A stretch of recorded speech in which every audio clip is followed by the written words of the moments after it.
சோனியா காந்தி காங்கிரஸ் கட்சியின் இடைக்கால தலைவர். இந்தியாவின் தவிர்க்க முடியாத அரசியல் ஆளுமை. காங்கிரஸ் பெரும் சரிவில் இருந்தபோது அதை மீட்டெடுக்க தலைவர் பதவியை ஏற்றவர். காங்கிரஸ் மீண்டும் வெற்றி பெற்று 10 ஆண்டு காலத்திற்கு தொடர்ச்சியாக ஆட்சி செய்ததற்கு சோனியா காந்தியின் பங்களிப்பு மிக அதிகம். காங்கிரஸ் தோல்வி பள்ளத்தாக்கில் துவண்டு விழும்பொழுதெல்லாம் அதை தூக்கி நிறுத்தும் பொறுப்பு சோனியாவையே வந்தடைகிறது. 2019ஆம் ஆண்டு தேர்தலில் காங்கிரஸ் தோற்றபோதும் மீண்டும் தலைமை பொறுப்பு சோனியா காந்தியிடமே வந்தது. ஏற்கனவே காங்கிரஸை வெற்றி பாதையில் அழைத்துச் செல்வாரா சோனியா காந்தி, அல்லது வெற்றி பாதைக்கு அழைத்துச் செல்பவரை அடையாளம் காட்டுவாரா என்ற எதிர்பார்ப்பு இந்தியா முழுக்கவே இருக்கிறது. இந்த இடத்திற்கு சோனியா காந்தி வந்தது சாதாரண விஷயமல்ல. முட்கள் நிரம்பிய பாதையில் நடந்தே முன்வரிசைக்கு வந்திருக்கிறார். அந்த பாதையை விருப்பு வெறுப்பின்றி விவாதிக்கிறது இந்த சிறப்பு தொகுப்பு.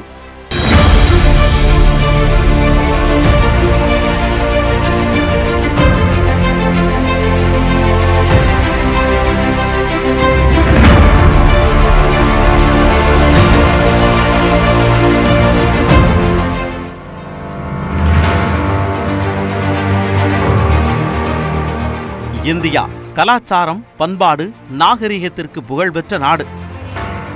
ஒரு காலத்தில் அந்நியர்களால் ஆளப்பட்ட இந்த நாட்டை மீண்டும் ஒரு அந்நிய நாட்டு பிரஜையிடம் ஒருபோதும் கொடுக்க மாட்டோம். அதுவும் ஒரு பெண்ணின் கையில் இனி இந்த நாட்டை கொடுக்க தயாராக நாங்கள் இல்லை. ஒருவேளை அந்த பெண்தான் இந்தியாவின் எதிர்காலம் என்றால் மொட்டையடித்துக் கொண்டு அரசியலை விட்டே விலகுகிறேன் என்றார் மூத்த பாஜக தலைவர் சுஷ்மா சுவராஜ். இங்கே சுஷ்மா சுவராஜ் சொன்ன அந்நிய நாட்டு பிரஜை மறைந்த ராஜீவ்காந்தியின் மனைவி சோனியா காந்தி. தனது கணவன் ராஜீவை அற்ப ஆயுளில் பறிகொடுத்துவிட்டு கைம்பெண்ணாக இருந்த சோனியா காந்தி இந்தியாவின் பிரதமராக பொறுப்பேற்க நேர்ந்தபோதுதான் எதிர்க்கட்சிகளிடமிருந்து இப்படி ஒரு விமர்சன குரல் வந்தது. உண்மையில் சோனியாவுக்கான எதிர்ப்பு காங்கிரசுக்கு வெளியில் இருந்து மட்டுமல்ல, காங்கிரசுக்கு உள்ளிருந்தே எதிர்ப்பு குரல்கள் கேட்டன. ஆனால் அந்த விமர்சனங்களைக் கண்டு அஞ்சாமல் இந்தியாவின் இரும்பு பெண் இந்திரா காந்தியின் மருமகள் என்பதை ஒவ்வொரு முறையும் நிரூபித்து காட்டியுள்ளார் சோனியா காந்தி. இத்தாலி நாட்டின் வெனிட்டோ நகருக்கு அருகில் வின்சலாவில் உள்ள லூசியானா கிராமத்தில் 1946ஆம் ஆண்டு டிசம்பர் 9ஆம் தேதி அன்று ஸ்டெஃபனோ பாவ்லோ மெய்னோ தம்பதியருக்கு 2வது மகளாக பிறந்தார் சோனியா மெய்னோ. இவரது தந்தை 2ஆம் உலகப் போரில் இத்தாலிய அதிபர் பெனிட்டோ முசோலினியின் படையில் இராணுவ வீரராக பணியாற்றியவர். அப்போது அவர் ரஷ்ய மொழியால் ஈர்க்கப்பட்டிருந்ததால் தனது மகள்களுக்கு அனுஷ்கா, சோனியா, நாடியா என ரஷ்ய மொழி பெயர்களை சூட்டினார். வறுமை காரணமாக ஸ்டெஃபனோ குடும்பம் ஆர்பசனோ பகுதிக்கு குடியேறியது. அங்கு கட்டட வேலை செய்து தனது 3 பெண்களையும் வளர்த்து வந்தனர் ஸ்டெஃபனோ பாவ்லோ தம்பதியர். பாரம்பரிய கத்தோலிக்க கிறிஸ்தவ குடும்ப பெண்ணான சோனியா வீட்டிற்கு அருகில் இருந்த ஒரு கிறிஸ்தவ பள்ளியில் சேர்ந்து ஆரம்ப கல்வியை கற்றார். படிப்பில் படுசுட்டியான சோனியாவுக்கு விமான பணிப்பெண்ணாக வேண்டும் என்பது கனவு. அதற்கு ஆங்கில அறிவு அவசியம் என்பதால் அதனை கற்க வேண்டும் என்று தனது விருப்பத்தை பெற்றோரிடம் கூறினார். மகளின் ஆர்வத்தை உணர்ந்த பெற்றோர் 1964ஆம் ஆண்டு லண்டன் கேம்பிரிட்ஜில் உள்ள பெல் கல்வி அறக்கட்டளையின் மொழி பள்ளியில் சோனியாவை சேர்த்துவிட்டனர். தன்னுடைய 18ஆம் வயதில் முதன்முறையாக பெற்றோரை விட்டு சொந்த நாட்டை விட்டு படிப்பிற்காக வெளிநாடு வந்தார் சோனியா. அந்த நொடியில் அவருடைய வாழ்க்கை புதிய திருப்பு முனைக்கு தயாராக தொடங்கியது. நடுத்தர குடும்பத்தில் பிறந்ததால் பெற்றோருக்கு கஷ்டம் கொடுக்காமல் தனது பொருளாதார தேவைகளை தானே பூர்த்தி செய்து கொள்ள நினைத்த சோனியா ஒரு கிரேக்க உணவகத்தில் பகுதி நேர பணியாளராக சேர்ந்தார். படிப்பு, வேலை என ஓராண்டுகள் கழிந்திருந்தன. அப்போது ஓர் அழகான மாலை வேளையில் ஓர் இளைஞர் அந்த உணவகத்திற்கு தனது நண்பர்களுடன் வந்தார். முதன்முறையாக இருவரது கண்களும் சந்தித்துக் கொள்ள இனம் புரியாத உணர்வு உண்டானது. முதல் பார்வையிலேயே அவரது மனதை கொள்ளை கொண்ட அந்த இளைஞர் அப்போது கேம்பிரிட்ஜ் பல்கலைக்கழகத்தில் பொறியியல் படித்துக் கொண்டிருந்த ராஜீவ் காந்திதான். உண்மையில் ராஜீவ் இந்தியாவின் முதல் பிரதமர் ஜவஹர்லால் நேருவின் பேரன் என்பதோ, காந்தியின் குடும்பத்தின் வாரிசு என்பதோ சோனியாவுக்கு தெரிந்திருக்கவில்லை. நாடு, மொழி, மதம், இனம், கலாச்சாரம் என எல்லாவற்றிலும் வேறுபட்டிருந்தாலும் காதல் என்ற புள்ளி சோனியாவையும் ராஜீவையும் இணைத்தது. அந்த உறவை அடுத்த கட்டத்திற்கு எடுத்துச் செல்ல விரும்பிய ராஜீவ் தனது காதல் குறித்து தாய் இந்திரா காந்தியிடம் தெரிவித்தார். மகனின் மனதை புரிந்து கொண்ட இந்திரா அவர் விரும்பும் பெண்ணே தன் வீட்டு மருமகள் என்று வாக்குறுதி அளித்ததுடன் தனது மருமகளை நேரில் சந்திக்க வருவதாகவும் கூறினார். நியூயார்க்கில் நேரு அருங்காட்சியகத்தை திறந்து வைத்துவிட்டு அங்கிருந்து லண்டன் சென்றார் இந்திரா. தாயை காண சோனியாவை அழைத்துக் கொண்டு காரில் புறப்பட்டார் ராஜீவ். வழக்கத்திற்கு மாறாக அன்றைய தினம் மிகுந்த பதற்றத்துடன் இருந்த சோனியா பாதி வழியிலேயே காரை நிறுத்தச் சொல்லியதுடன் இந்திரா காந்தியை தற்போது சந்திக்க முடியாது என்று பயந்து நடுங்கி ஒதுங்கிவிட்டார். ராஜீவ் மிகுந்த குழப்பமடைய தனக்கு ஒழுங்காக ஆங்கிலம் பேசத் தெரியாது என அப்பாவியாக கூறினார் சோனியா. அடுத்த நாள் என்ன நினைத்தாரோ தெரியவில்லை. ராஜீவை அழைத்து வருங்கால மாமியாரை சந்திக்க தயார் என்றிருக்கிறார். முதன்முறையாக இந்திராவும் சோனியாவும் சந்தித்துக் கொண்டனர். அப்பொழுது சோனியாவுடன் பிரெஞ்சு மொழியில் உரையாடி ஆச்சரியமளித்தார் இந்திரா. அத்துடன் தன்னுடைய காதல் கதையை பற்றி சோனியாவிடம் கூறி அவருடைய பதற்றத்தை தணிய வைத்தார் இந்திரா. அத்தோடு நீதான் என் மருமகள், உன் வருகைக்காக நான் காத்திருக்கிறேன் என சோனியாவிடம் சொன்னார் இந்திரா காந்தி. அந்த வார்த்தைகள் சோனியாவுக்கு அசாத்திய நம்பிக்கையை கொடுத்தன. படிப்பு முடிந்து இந்தியா வந்த ராஜீவ் காந்தி பைலட் பயிற்சியில் ஈடுபட்டிருந்தார். இத்தாலி திரும்பிய சோனியா திருமணம் குறித்த தனது முடிவை பெற்றோரிடம் கூறினார். அதற்குள் இந்திரா காந்தியும் இந்தியாவின் 3வது பிரதமராக பொறுப்பேற்றிருந்தார். ராஜீவ் காந்தியின் குடும்ப பின்னணி குறித்து ஸ்டெஃபனோ அறிந்திருந்ததால் அந்த திருமணத்திற்கு அவர் சம்மதிக்கவில்லை. கத்தோலிக்க கிறிஸ்தவர்களான தாங்கள் இந்து மதத்தினருடன் திருமண உறவு வைத்துக் கொள்வதை அவர்கள் விரும்பவில்லை. அதுவரை தந்தையிடம் அதிர்ந்து கூட பேசாத சோனியாவோ எத்தனை காலமானாலும் காத்திருந்து ராஜீவை கரம் பிடிப்பேன் என உறுதியாக கூறிவிட்டார். 1968 ஜனவரியில் முதன்முறையாக இந்தியா வந்தார் சோனியா. இந்திராவின் அழைப்பின் பேரில் வந்திருந்தாலும் உறவினர் வீட்டில் அவர் தங்க வைக்கப்பட்டார். இந்தியாவின் கலாச்சாரம், பண்பாடு போன்றவற்றை குறித்து சோனியா அறிந்து கொள்ள வேண்டும் என்று விரும்பினார் இந்திரா. அதற்கேற்றபடியே சோனியாவும் இந்தியாவின் பாரம்பரியத்தால் கவரப்பட்டு அவற்றின் மீது ஆர்வம் செலுத்த தொடங்கினார். அதனால் மனமகிழ்ந்த இந்திரா விறுவிறுவென ராஜீவ் சோனியா திருமணத்திற்கான ஏற்பாடுகளை செய்தார். 1968 பிப்ரவரி 25 அன்று இந்து முறைப்படி ராஜீவ் சோனியா திருமணம் எளிமையாக நடந்து முடிந்தது.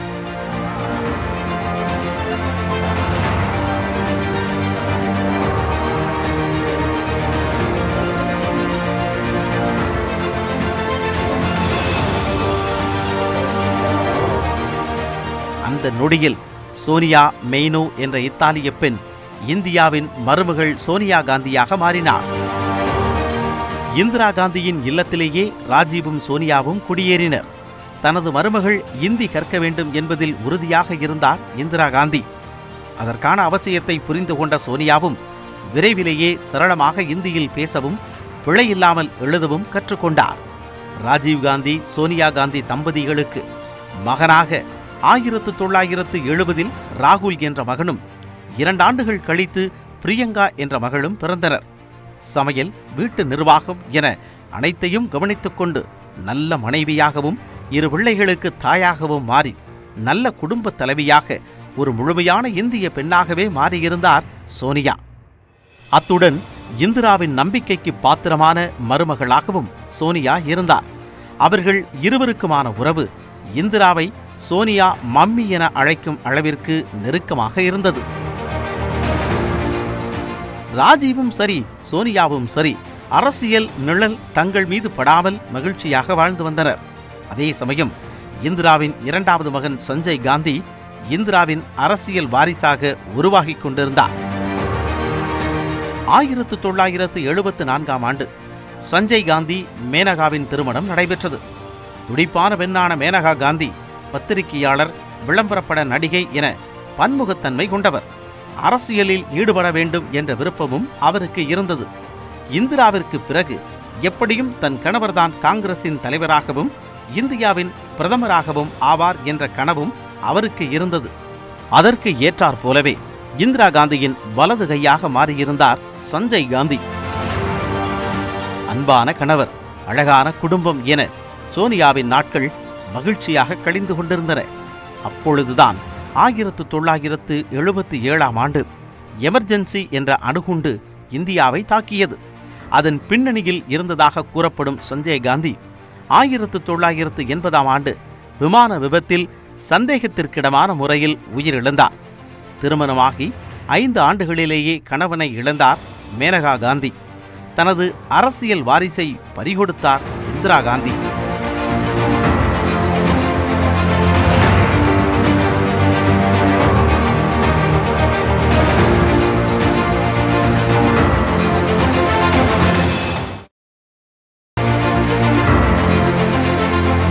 ராஜீவ் காந்தியை அரசியலுக்கு அழைத்து வந்தார் இந்திரா. இதனால் அரசியலில் சஞ்சய் காந்தியின் இடம் தனக்கு கிடைக்கும் என்று எண்ணியிருந்த மேனகாவின் கனவு பொய்த்து போனது. வீட்டிலேயே போர்க்கொடி உயர்த்தத் தொடங்கினார் மேனகா. விளைவு, இந்திரா காந்தியால் வீட்டிலிருந்து வெளியேற்றப்பட்டார் மேனகா காந்தி. பின்னர் 1983ஆம் ஆண்டு சஞ்சய் விகார் மஞ்ச் என்ற தனி கட்சியை தொடங்கினார். ராஜீவ்காந்தி அரசியலுக்குள் கால் பதித்த பின்னரும் சோனியாவுக்கு அரசியலில் பெரிதாக நாட்டமில்லை. வழக்கம் போலவே தனது அன்றாட பணிகளை கவனித்து வந்தார். அக்டோபர் 31, 1984 காலை 9:20 மணிக்கு தனது பாதுகாவலர்களால் சரமாரியாக சுடப்பட்டார் இந்திரா காந்தி. சத்தம் கேட்டு வீட்டிலிருந்து வெளியே ஓடி வந்த சோனியா மம்மி மம்மி என கதறினார். மருத்துவமனைக்கு இந்திராவை அழைத்துச் சென்ற காரில் சோனியாவும் இருந்தார். அன்று மாலை இந்திரா காந்தி மரணமடைந்த செய்தி அதிகாரப்பூர்வமாக அறிவிக்கப்பட்டது. நாடே சோகத்தில் மூழ்கியிருந்த சமயத்தில் எதிர்காலத்தை கருத்தில் கொண்டு பிரதமராக ராஜீவ் காந்தியை அறிவித்தனர் காங்கிரஸ் மூத்த தலைவர்கள். இதில் ஏனோ சோனியாவுக்கு விருப்பம் இல்லாத போதும் கணவரின் விருப்பத்திற்கு குறுக்கே நிற்காமல் அவருக்கு தோள் கொடுக்க தயாரானார் சோனியா. ராஜீவ் காந்தி அமேதி தொகுதியில் போட்டியிட்ட போதுதான் முதல் முறையாக தேர்தல் பிரச்சாரத்தில் ஈடுபட்டார் சோனியா காந்தி. அந்த தேர்தலில் ராஜீவை எதிர்த்து போட்டியிட்டவர் மேனகா காந்தி. அமேதி தொகுதியின் பட்டி தொட்டியெல்லாம் அனல் பறக்கும் பிரச்சாரம் மேற்கொண்டார் சோனியா காந்தி. அந்த தேர்தலில் பெருவாரியான வாக்குகள் வித்தியாசத்தில் வென்றார் ராஜீவ் காந்தி. பிரதமரின் மனைவி என்ற எந்த ஆர்ப்பாட்டமும் இல்லாமல் எப்பொழுதும் போலவே ஒரு குடும்ப தலைவியாக தனது பணியை தொடர்ந்த சோனியா நேரு இந்திராவின் கடித உரையாடல்களை டு அலோன் டுகெதர் என்ற புத்தகமாக தொகுத்து வெளியிட்டார். இந்த சமயத்தில்தான் சோனியாவின் வாழ்க்கையில் அதிர்ச்சியூட்டும் அந்த திருப்பு முனை நிகழ்ந்தது. ஆம், 1991ஆம் ஆண்டு தேர்தல் பரப்புரைக்காக தமிழகம் வந்த ராஜீவ் காந்தி மனித வெடிகுண்டு தாக்குதலில் உயிரிழந்தார். பல ஆயிரம் கனவுகளோடு தாய் தந்தை, பிறந்த ஊர், சொந்த நாடு என அனைத்தையும் விட்டுவிட்டு யாருக்காக இந்தியா வந்தாரோ அவரையே இழந்திருந்தார் சோனியா. அந்த இழப்பு அவரை மீளா துயரில் ஆழ்த்தியது. ராஜீவ் மரணத்திற்கு பிறகு நரசிம்மராவ் இந்தியாவின் பிரதமரானார். சோனியாவோ 1996ஆம் ஆண்டு வரை அரசியலின் நிழல் கூடப்படாமல் ஒதுங்கியிருந்தார். இந்திரா காந்தியின் மரணத்தின் சுவடுகளே மறையாத ஒரு காலகட்டத்தில் ராஜீவின் மரணம் குடும்பத்தின் அடுத்தடுத்த ஒரே மாதிரியான இழப்புகள் தந்ததன் வலியோ என்னவோ சோனியா அரசியலின் தொடர்பு எல்லையிலிருந்து விலகியே இருந்தார். இரு தலைவர்களின் அகால மரணம் காங்கிரஸ் என்னும் பேர் இயக்கத்தை சற்று அசைத்துத்தான் பார்த்தது. 1996ஆம் ஆண்டு நடந்த தேர்தலில் அந்த கட்சி பெரும் தோல்வியை சந்தித்தது. அந்த சூழ்நிலையில் மூத்த தலைவர்களாக இருந்த ப. சிதம்பரம், அர்ஜுன் சிங், ராஜேஷ் பைலட், மம்தா பானர்ஜி என வரிசையாக பலரும் கட்சியை விட்டு வெளியேறி புது கட்சி தொடங்கினர். கேப்டன் இல்லாத கப்பலாக தத்தளிக்கும் பொழுது சோனியா காங்கிரஸ் கட்சியை வழிநடத்தும் பொறுப்புக்கு தள்ளப்பட்டார். 1997இல் காங்கிரஸ் கட்சியின் அடிப்படை உறுப்பினர் பதவி பெற்ற கையோடு 1998ஆம் ஆண்டு காங்கிரஸ் கட்சியின் அகில இந்திய தலைவராக பொறுப்பேற்றார். நீண்ட இடைவெளிக்கு பிறகு நேருவின் குடும்பம் மீண்டும் காங்கிரசுக்குள் பதவியேற்கிறது என்பது காங்கிரஸ் தொண்டர்கள் பலரையும் உற்சாகம் கொள்ள வைத்தது. அதே சமயம் அவருடைய அரசியல் நுழைவை காங்கிரஸ் கட்சிக்குள்ளேயே பலரும் எதிர்த்தனர், முணுமுணுத்தனர். அதிலும் அவர் காங்கிரசின் தலைவரான போது எதிர்ப்பு குரல்கள் பலமாக கேட்டன. ஆனால் அவற்றையெல்லாம் மௌனமாகவே கடந்து சென்றார் சோனியா. ராஜீவ்காந்தியின் மனைவி, இந்திராவின் மருமகள் என என்னதான் காரணங்கள் கூறினாலும் பிறப்பால் சோனியா இத்தாலி நாட்டவர் என கூறி அவரது தலைமையை ஏற்க சரத்பவார், PA சங்மா, தாரிக் அன்வர் உள்ளிட்ட சில தலைவர்கள் மறுத்தனர். பிறகு சோனியாவுக்கு எதிராக போர்க்கொடி தூக்கியவர்கள் எல்லாம் வெளியேறினர். வெளியேறாமல் தொந்தரவு செய்தவர்கள் வெளியேற்றப்பட்டனர். இடைப்பட்ட காலத்தில் வாஜ்பாய் அரசு கவிழ்ந்ததால் 1999 மீண்டும் பொதுத் தேர்தல் வந்தது.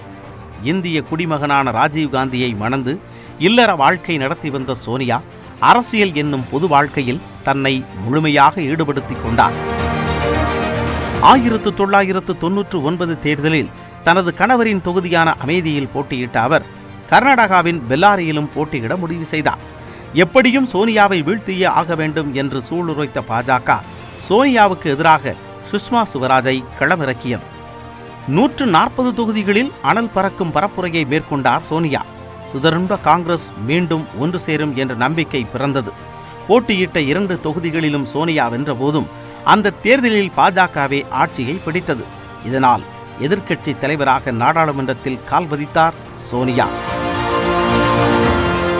எதிர்க்கட்சி தலைவருக்கான மாண்புகளை மீறாமல் நடந்து கொண்ட அவர் 2003ஆம் ஆண்டில் பாஜகவுக்கு எதிராக நம்பிக்கையில்லா தீர்மானம் ஒன்றை கொண்டு வந்தார். ஆனால் அறுதி பெரும்பான்மையை அந்த கட்சி பெற்றிருந்ததால் தீர்மானம் தோல்வியடைந்தது. 2004ஆம் ஆண்டு பொதுத் தேர்தல் நெருங்கியது. இந்த முறை எப்படியும் ஆட்சியை பிடித்தே ஆக வேண்டும் என்பதில் சோனியா உறுதியாக இருந்தார். அத்துடன் அரசியலில் தனக்கு அடுத்து யார் என்ற கேள்வி எழக்கூடாது என்பதற்காக மகன் ராகுலையும் அந்த தேர்தலில் போட்டியிடச் செய்தார். தங்கள் குடும்ப தொகுதியாகவே மாறியிருந்த அமேதியை மகனுக்கு கொடுத்த சோனியா இந்திரா காந்தி வெற்றி பெற்றிருந்த ரேபரேலி தொகுதியில் போட்டியிட்டார். திட்டமிட்டு அரசியல் காய்களை நகர்த்திய சோனியா இடதுசாரி கட்சிகளுடன் கூட்டணி அமைத்தார். நாடு முழுவதும் பரப்புரை மேற்கொண்டார். இவரது தலைமையிலான ஐக்கிய முற்போக்கு கூட்டணி பாஜகவை வீழ்த்தி ஆட்சியை பிடித்தது. சோனியாதான் இந்தியாவின் அடுத்த பிரதமர் ஆவார் என்று நினைத்த நேரத்தில் மீண்டும் அவரது பிறப்பு குறித்து விமர்சிக்க தொடங்கிய எதிர்க்கட்சிகள் நீதிமன்றத்திலும் வழக்கு தொடர்ந்தன. ஆனால் அவர் பிரதமராக தடையில்லை என உச்சநீதிமன்றம் அறிவித்தது. இதனால் காங்கிரஸ் கூடாரத்தில் மீண்டும் மகிழ்ச்சி திரும்பிய நிலையில் பொருளாதார வல்லுநரான மன்மோகன் சிங் பெயரை பிரதமருக்கு முன்மொழிந்து அதிர்ச்சியை ஏற்படுத்தினார் சோனியா. 2004இல் மிகச்சிறந்த பொருளாதார நிபுணராக விளங்கிய மன்மோகன் சிங்கை பிரதமராக தேர்வு செய்தது இழந்த கட்சியின் செல்வாக்கை மீட்டெடுத்து மீண்டும் அதிகாரத்தை கைப்பற்றியது என சோனியாவின் அடுத்தடுத்த நகர்வுகள் அவரது அரசியலை சர்வதேச அளவில் பேச வைத்தது. போர்பஸ் பத்திரிகையின் உலக சக்தி வாய்ந்த பெண் பட்டியலில் 3வது இடம் சோனியாவுக்கு கிடைத்தது. 2009ஆம் ஆண்டு தேர்தலிலும் மன்மோகன் சிங்கை பிரதமர் வேட்பாளராக முன்னிறுத்தினார் சோனியா. அவர் எதிர்பார்த்தது போலவே இந்த தேர்தலிலும் காங்கிரஸ் கூட்டணி வெற்றி பெற்று ஆட்சியை பிடித்தது. ஆனால் முந்தைய 5 ஆண்டு கால ஆட்சியில் நடந்த ஊழல்கள் இம்முறை விஸ்வரூபம் எடுத்தன. காமன்வெல்த் ஊழல், நிலக்கரி ஊழல், அகஸ்டா வெஸ்ட்லண்ட் ஹெலிகாப்டர் பேர ஊழல் என எதிர்க்கட்சிகள் ஆளும் காங்கிரஸ் மீது பல புகார்களை முன்வைத்தன. தமிழகத்தை பொறுத்தவரை இலங்கை இறுதிக்கட்ட போரில் ஈழத் தமிழர்களுக்கு எதிராக காங்கிரஸ் நின்றதாகவே பார்க்கப்பட்டது. காரணம், ராஜீவ்காந்தி இறந்தது தமிழகத்தில். அவரை கொலை செய்ததாக குற்றம் சாட்டப்படுவது விடுதலை புலிகள் அமைப்பு. இதனால் ஈழப்போரில் சிங்கள படைகளுக்கு ஆதரவாகவே சோனியா செயல்பட்டார் என்ற குற்றச்சாட்டு இன்றளவும் தொடர்கிறது. இதற்கிடையில் காங்கிரஸ் கட்சியின் 10 ஆண்டு கால ஆட்சி முடிவுக்கு வந்தது. 2014 பொதுத் தேர்தலில் ஊழல் அரசு என்ற ஒற்றை வரி பரப்புரையை காங்கிரசுக்கு எதிராக மேற்கொண்ட பாஜக தலைமையிலான தேசிய ஜனநாயக கூட்டணி ஆட்சி கட்டிலில் அமர்ந்தது. உடல்நலக் குறைவால் சோனியா இந்த நேரத்தில் பெரிய அளவில் பரப்புரை மேற்கொள்ளவில்லை. மாறாக ராகுல் காந்தி அனல் பறக்க பரப்புரை செய்தார். ஆனாலும் அந்த கட்சியால் வெறும் 44 இடங்களை மட்டுமே கைப்பற்ற முடிந்தது. இந்தியாவில் தேர்தல் நடக்க ஆரம்பித்த காலத்தில் இருந்து காங்கிரஸ் கட்சி சந்தித்த மிகப்பெரிய தோல்வியாகவே இது பார்க்கப்பட்டது. அதன் பின்னர் நடந்த வடகிழக்கு மாநிலங்களுக்கான தேர்தல், உத்தரப்பிரதேச தேர்தல் என அனைத்தும் காங்கிரசுக்கு இறங்கு முகமாகவே அமைந்தது. சோனியாவின் உடல்நிலையும் முன்பு போல் இல்லாததால் அவர் கட்சி தலைவர் பதவியிலிருந்து விலக முடிவெடுத்தார். இதனையடுத்து 2017ஆம் ஆண்டு டிசம்பர் 16ஆம் தேதி காங்கிரஸ் தலைவராக ராகுல் காந்தி தேர்வு செய்யப்பட்டார். மீண்டும் காங்கிரஸில் வாரிசு அரசியல் குடும்ப அரசியலாக தொடர்கிறது என்ற விமர்சனங்கள் எழுந்தன. அந்த விமர்சனங்களோடு ராகுல் காந்தி கட்சியை வழிநடத்த சோனியா காந்தி வெறும் பார்வையாளராகவே இருந்தார். 2019ஆம் ஆண்டு மக்களவைத் தேர்தலில் போட்டியிடுவாரா சோனியா என்ற கேள்வி எழுந்தபோது மீண்டும் ரேபரேலி தொகுதியில் போட்டியிட்டு முன்பை விட அதிக வாக்குகள் வித்தியாசத்தில் வெற்றி பெற்றார். ஆனால் காங்கிரஸ் நாடு தழுவிய அளவில் படு தோல்வியடைந்தது. அந்த தோல்விக்கு பொறுப்பேற்று ராகுல் காந்தி தனது தலைவர் பதவியை ராஜினாமா செய்யவே காங்கிரசின் அடுத்த தலைவர் யார் என்ற கேள்வி எழுந்தது. அடுத்த தலைவரை தேர்ந்தெடுக்க முடியாமல் திணறியது காங்கிரஸ். ஒரு கட்டத்தில் மூத்த தலைவர்கள் அனைவரும் சோனியா காந்தியிடமே வந்தனர். கட்சிக்கான அடுத்த தலைவரை தேர்ந்தெடுக்கும் வரை இடைக்கால தலைவராக செயல்பட வேண்டுமென சோனியாவை கேட்டுக்கொண்டனர். அதனை ஏற்று 2019ஆம் ஆண்டு ஆகஸ்ட் முதல் காங்கிரசின் இடைக்கால தலைவராக சோனியா செயல்படத் தொடங்கி 2 ஆண்டுகள் கடந்த பிறகும் கட்சியின் அதிகாரப்பூர்வ தலைவர் தேர்ந்தெடுக்கப்படவில்லை. 1/4 நூற்றாண்டு கால அரசியல் அனுபவம் கொண்ட சோனியா காந்திக்கு வயது 75. இன்னும் சில ஆண்டுகளில் மீண்டும் மக்களவை தேர்தலை சந்திக்க வேண்டும் என்ற நிலை இருக்கிறது. அப்பொழுதும் சோனியா காந்தியே காங்கிரசின் தலைவர் பதவியை சுமக்க வேண்டியிருக்குமா அல்லது வேறொருவர் கைக்கு கட்சி தலைமை நகருமா என்பதை பொறுத்திருந்தெல்லாம் பார்க்க முடியாது. விரைவில் பார்த்தாக வேண்டும். ஏனென்றால் தேர்தலுக்கு இன்னும் அதிக காலமில்லை.